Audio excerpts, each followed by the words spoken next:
संस्कार कर दिया गया। अंतिम संस्कार में रोशन आनंद के समर्थकों की भारी भीड़ उमड़ी।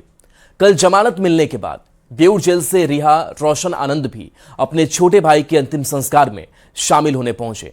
इस मौके पर भारी संख्या में पुलिस की भी तैनाती थी। अंतिम संस्कार से पहले रोशन आनंद ने समर्थकों और गांव के लोगों को संबोधित किया, जिसमें उन्होंने ज्ञान बिंदु कोचिंग और उन्हें बर्बाद करने की साजिश का आरोप लगाया। उन्होंने आरोप लगाया कि उनके छोटे भाई की हत्या कराकर उन्हें बर्बाद कर दिया गया। उनका सब कुछ लूट चुका है, लेकिन इस दुख की घड़ी में पूरा शिक्षक समाज, छात्र और आम लोग उनके साथ हैं और इसके लिए उन्होंने सभी का आभार जताया। रोशन आनंद ने कहा कि मेरा भाई प्रिंस चला गया, लेकिन आप सब मेरे लिए प्रिंस हैं और प्रिंस की तरह आप हर कदम पर मेरे साथ रहेंगे।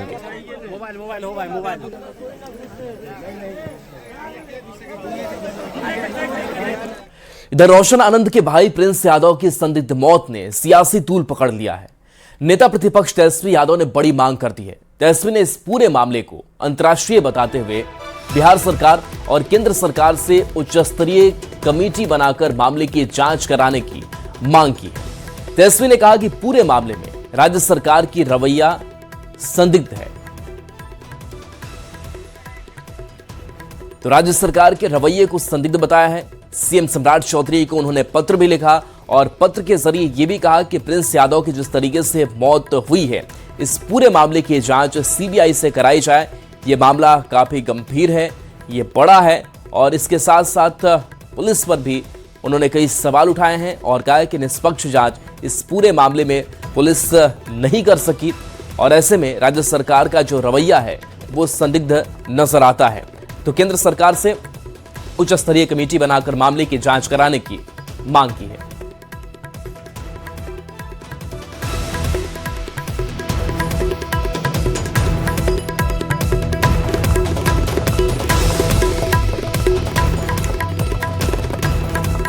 तो देखिए ये बड़ी खबर, तेजस्वी यादव ने बड़ी मांग की है।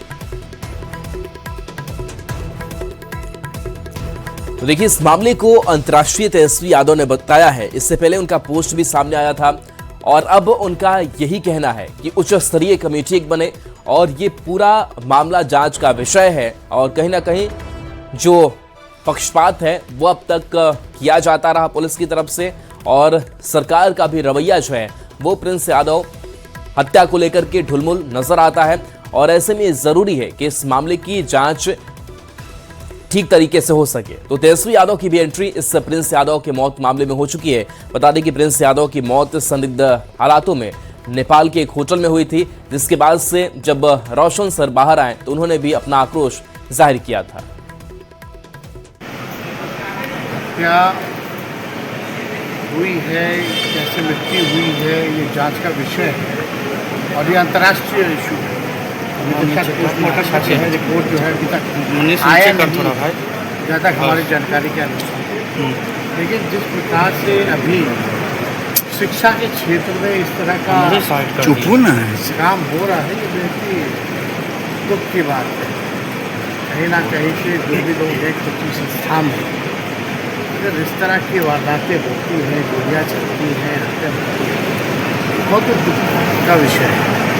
और इस विषय पे तो जो राज्य सरकार है इस संदिग्ध के घेरे में जो है आता है। एक निष्पक्ष जांच होनी चाहिए। भारत सरकार, बिहार सरकार को मिलकर के नेपाल सरकार के साथ एक गंभीर जांच करनी चाहिए और जो भी दोषी है उस पर कार्रवाई होनी। रोशन आनंद और खान सर के बीच विवाद पर सियासत भी गर्मा गई है। सबने इस मामले में दोषियों पर कड़ी कार्रवाई की मांग की है। जनशक्ति जनता दल के अध्यक्ष तेज प्रताप यादव ने खान सर पर एक्शन लेने की मांग की, तो पूर्व मंत्री नीरज कुमार बबलू ने भी इस मामले में फैजल खान को दोषी ठहराया। हस्तक्षेप नहीं है और जो भी विधि सम्मत कार्रवाई है, पुलिस तो एक इंडिपेंडेंट ऑर्गेनाइजेशन है, एजेंसी है और वो पुलिस सक्षम भी है और ट्रांसपेरेंट तरीके से कार्रवाई हो रही है। इसका यूपी में ही इसके घर परिवार के लोग कह रहे हैं कि फर्जी आदमी, ये कोई टीचर नहीं है और यहाँ पढ़ाई कम करता है, नेतागिरी ज्यादा बतियाते रहते। ट्यूशन इसका रजिस्टर्ड है और न उसके बाद इसका हॉस्पिटल रजिस्टर्ड है, न इंस्टीट्यूट रजिस्टर्ड है, कहीं कुछ इसका रजिस्टर्ड नहीं है। इसके बॉडीगार्ड गोली चलाए हैं, इस पर तो कार्रवाई पहले होनी चाहिए। हम तो ये कहेंगे बहुत दुखद घटना है, इस तरीके का घटना नहीं होना चाहिए था। और इसमें पूरा दोषी अगर किसी को ब्लेम लगाएंगे तो ये खान सर को हम लगाएंगे, क्योंकि इन्होंने ही हत्या कराने का काम किया है, कि ये हत्या करवाया है और इसको जेल जाना चाहिए इस व्यक्ति को। निश्चित रूप से प्रिंस की मृत्यु एक हृदय विदारक घटना है और ये भारत के इतिहास में पहली बार ऐसी घटना हुई है कि दो कोचिंग वालों ने अपने अपने वर्चस्व की लड़ाई में अपना खोना शुरू कर दिया। मैं तमाम लोगों से अनुरोध कर रहा हूँ, तमाम बच्चों से अनुरोध कर रहा हूँ, पढ़ाई पर ध्यान दें और साथ ही साथ रोशन शांत रहिए, मानसिक रूप से शांत रहिए, हम लोग सब आपके साथ हैं। प्रिंस यादव के अंतिम संस्कार से पहले बड़े भाई रोशन आनंद ने लोगों को अपने संबोधन में क्या कहा वो आपको सुनाते हैं। तो देखिए, जिस तरीके से अंतिम संस्कार में शामिल होने के लिए पहुंचे थे, इस दौरान गांव वालों को भी संबोधित किया रोशन सर ने और बताया कि किस तरीके से पूरी साजिश हुई और उनके भाई की जो हत्या है वो साजिशन ही की गई है। उनका आक्रोश भी खान सर को लेकर के फूटा और उन्होंने कहा कि इस पूरे मामले में उन्हें बर्बाद किया गया। हमें और जान जिंदगी को बर्बाद करने की साजिश है और हमारे भाई प्रिंस की हत्या करके हमें बर्बाद कर दिया गया है। हमारा सब कुछ लूट गया है। हमारे जीवन का जो सबसे अनमोल रत्न था, जो बहुमूल्य रत्न था, वो हमने खो दिया है। अब इंसाफ आपको दिलाना होगा। इस दुख के घड़ी में हमारे साथ कंधा से कंधा मिला करके हमारा हौसला बनाया है, उनका मैं जीवन भर ऋणी रहूंगा, चाहे पूरे भारत वर्ष का शिक्षक हो या पूरे भारत वर्ष का छात्र हो। हमने तो अपना भाई खो दिया है। अब हमें आप सब में प्रिंस दिखता है और आप सब से हम यही हाथ जोड़ करके कहना चाहेंगे,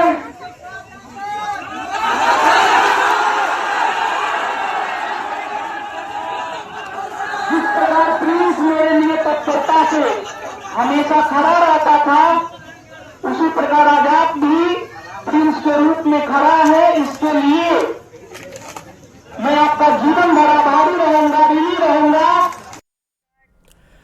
वैसे तो कोचिंग बच्चों को पढ़ाने के लिए, उन्हें शिक्षित बनाकर सही राह दिखाने के लिए होते हैं, पर बिहार के कोचिंग में इन दिनों गैंग वॉर जैसा माहौल बना हुआ है। 2 जून को खान जीएस कोचिंग सेंटर पर हुई गोलीबारी की गुत्थी अभी सुलझी भी नहीं थी कि अब नेपाल में रोशन आनंद के भाई प्रिंस यादव की मौत ने इस मामले को और पेचीदा बना दिया है। ये रिपोर्ट आपको दिखाते हैं।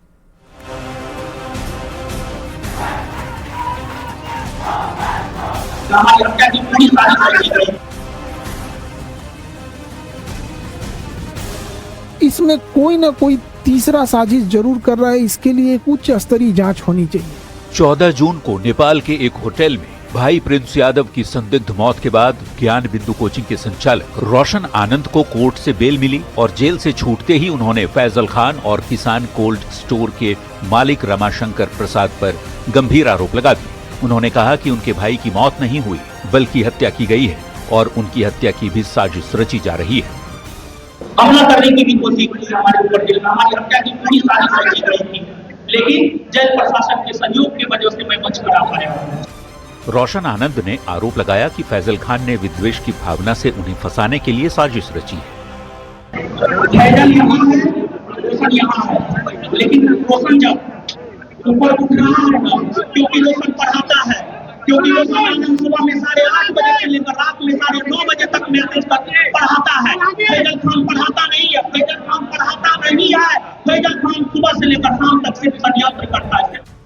इधर खान सर ने प्रिंस खान की मौत पर परिवार के प्रति संवेदना जताते हुए एक वीडियो संदेश जारी किया है। साथ ही किसी तीसरे के शामिल होने की आशंका जताते हुए मामले की निष्पक्ष जांच की भी मांग की है।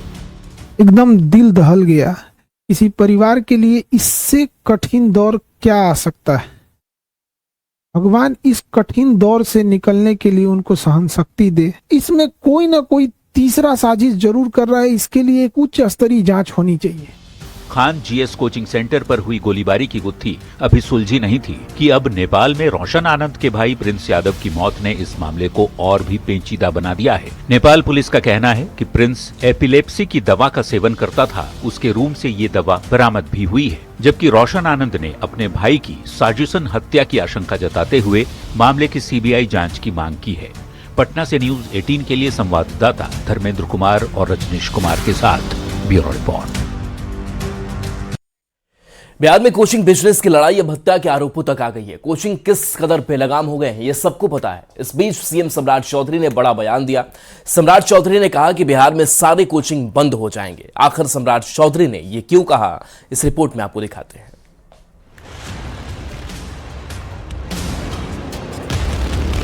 बिहार में दो मशहूर कोचिंग टीचर फैजल खान और रोशन आनंद के बीच बिजनेस और वर्चस्व की लड़ाई सबके सामने आ गई है। रोशन आनंद के भाई प्रिंस यादव की संदिग्ध मौत के बाद कई सवाल उठने लगे हैं। कोचिंग सेंटर इस कदर बेलगाम हो गए हैं, लोग अब कोचिंग की मनमानी पर तत्काल रोक लगाने की मांग कर रहे हैं। इन सब के बीच बिहार के मुख्यमंत्री सम्राट चौधरी ने कोचिंग को लेकर बड़ा ऐलान कर दिया। सीएम सम्राट चौधरी ने कहा कि बिहार में सारी कोचिंग बंद हो जाएंगे। सरकार ऐसी व्यवस्था करेगी, कोचिंग संस्थानों की जरूरत ही नहीं पड़ेगी। सभी प्रखंड, जिस प्रखंड में डिग्री कॉलेज नहीं है वैसे जगह पर 211 जगह पर डिग्री कॉलेज खोल रहे हैं।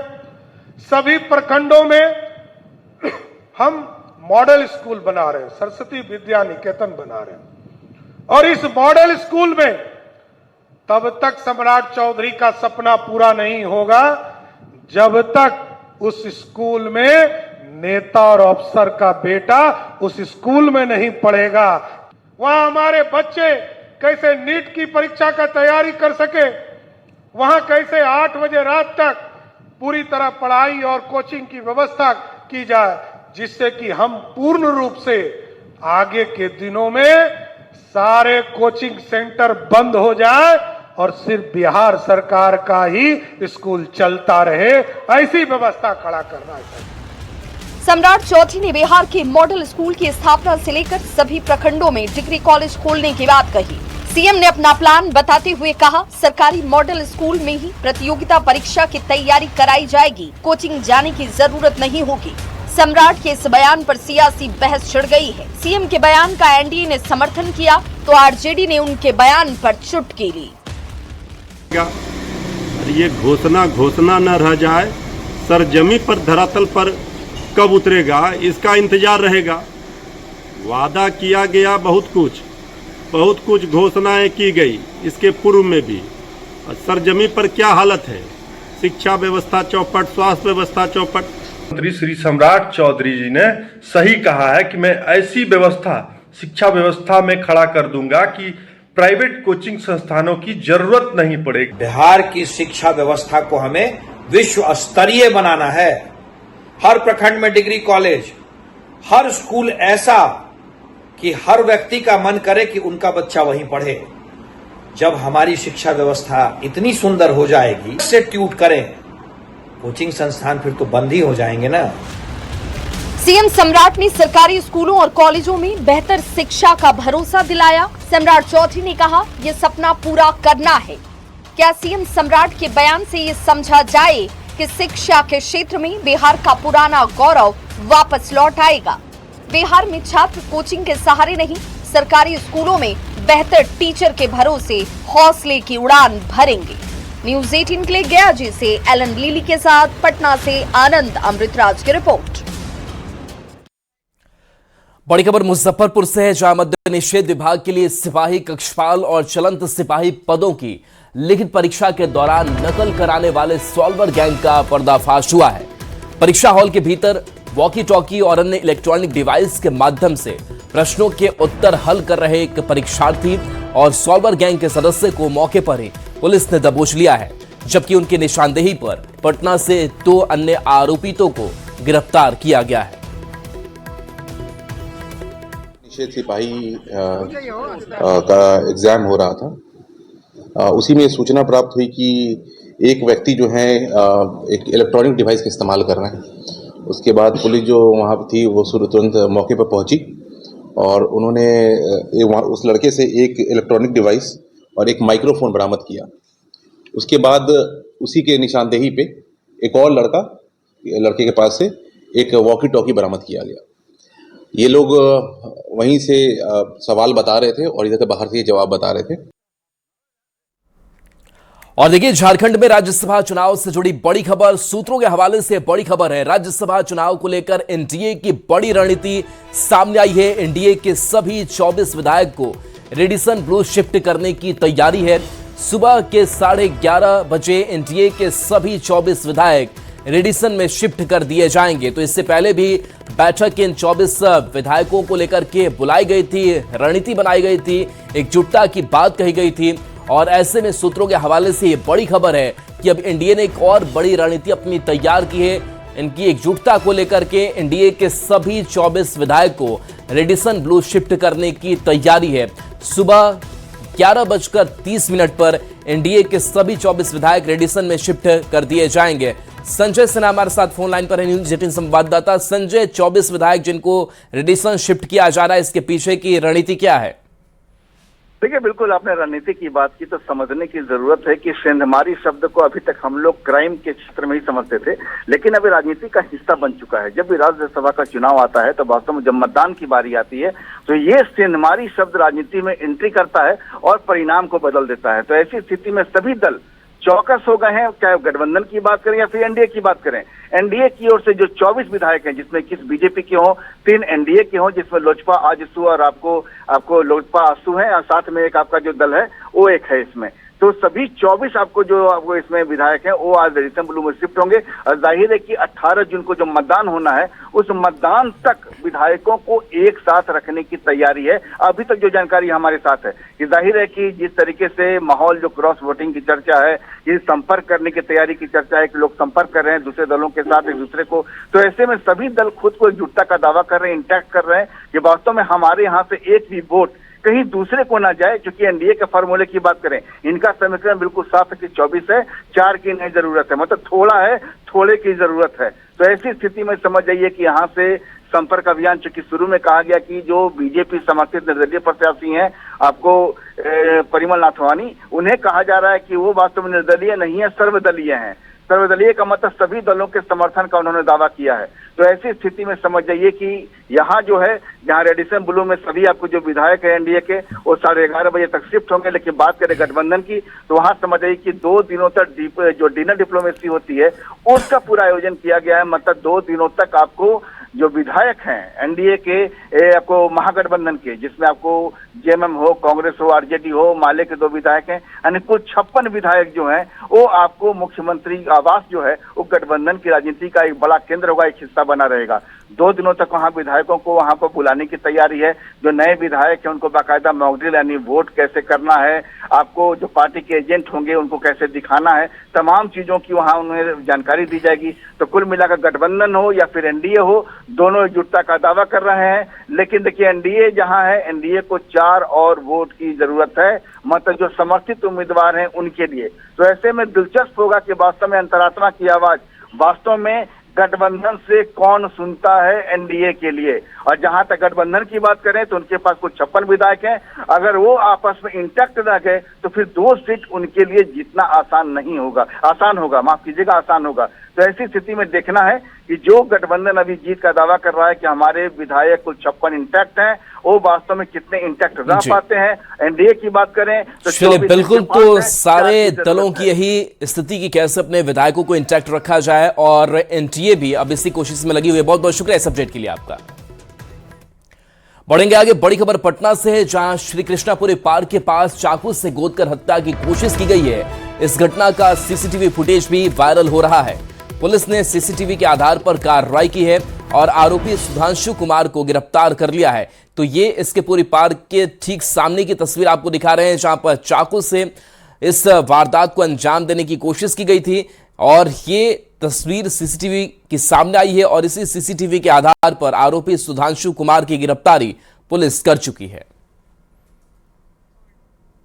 प्राथमिकी नामजद अभियुक्त सुधांशु कुमार को, जो कि चंडी नालंदा के रहने वाले हैं, इन्हें विधिवत गिरफ्तार किया गया है तथा न्यायिक अभिरक्षा में भेजा जा रहा है।